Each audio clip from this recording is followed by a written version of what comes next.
बरसात का समय था और मैं बस स्टॉप पर खड़ी मैं बस का इंतजार कर रही थी। तभी अचानक बादल जोर से गरजते हैं और मैं सामने खड़े लड़के के सीने से एकदम चिपक गई। दोस्तों, मेरा नाम ओमिका है और मैं नोएडा में पार्ट टाइम जॉब करती हूँ। मैं उस लड़के को देखकर थोड़ी शर्मा गई। मैंने धीरे से उससे हटते हुए कहा, धन्यवाद, आपने मेरी मदद की। लड़का मुस्कुराते हुए बोला, कोई बात नहीं, मैं भी यही बस का इंतजार कर रहा था। ओमिका ने उससे पूछा, आपका नाम क्या है? लड़का ने कहा, मेरा नाम अर्जुन है। ओमिका ने कहा, मैं ओमिका हूँ। दोनों बातें करने लगे और धीरे धीरे वो एक दूसरे को जानने लगे। अर्जुन भी नोएडा में ही काम करता था और ओमिका के ऑफिस से कुछ ही दूर रहता था। इतने में बस आ गई। ओमिका ने अर्जुन को अलविदा कहा और बस में चढ़ गई। बस में बैठकर ओमिका सोचने लगे अर्जुन के बारे में।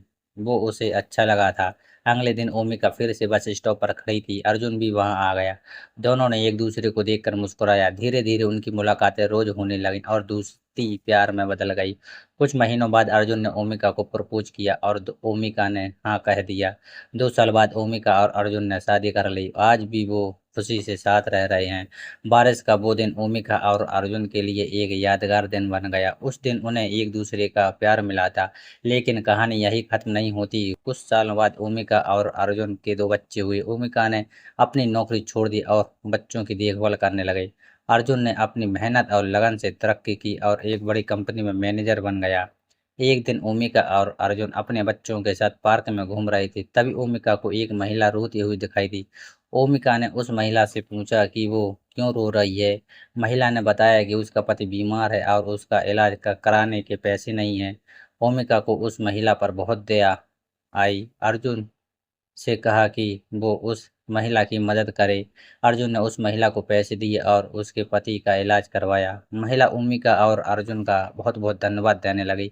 ओमिका और अर्जुन ने उस दिन महसूस किया कि पैसा और शोहरत भले ही महत्वपूर्ण हो, लेकिन इंसानियत सबसे बड़ी चीज़ है। ओमिका और अर्जुन ने अपनी ज़िंदगी में कई उतार चढ़ाव देखे। कभी कभी खुशियाँ आई तो कभी गम, लेकिन उन्होंने हर मुश्किल का सामना हंसते हुए किया।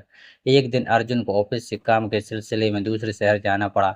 ओमिका अकेली रह गई। कुछ दिनों बाद ओमिका को अर्जुन से फोन आया। उसने बताया कि वो कुछ दिनों और वहीं रुक जाएगा। ओमिका को थोड़ी निराशा हुई, लेकिन उसने अर्जुन को समझा।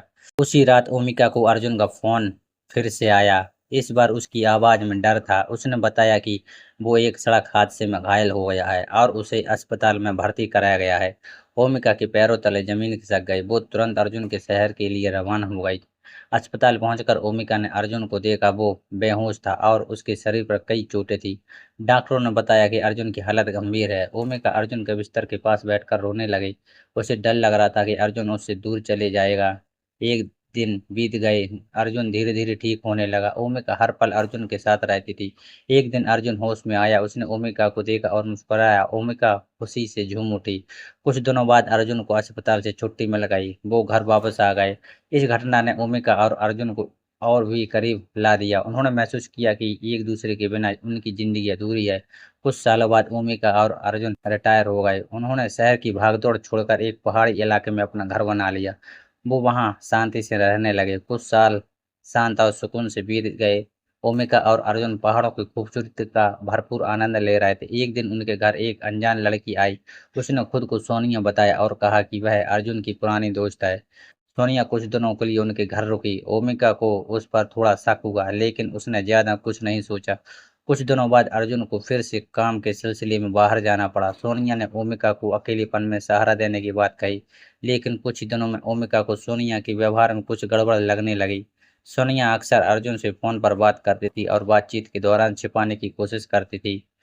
ओमिका ने सोनिया की बातचीत को सुनने के लिए की कोशिश की और सन्न रह गई। सोनिया अर्जुन को ब्लैकमेल कर रही थी।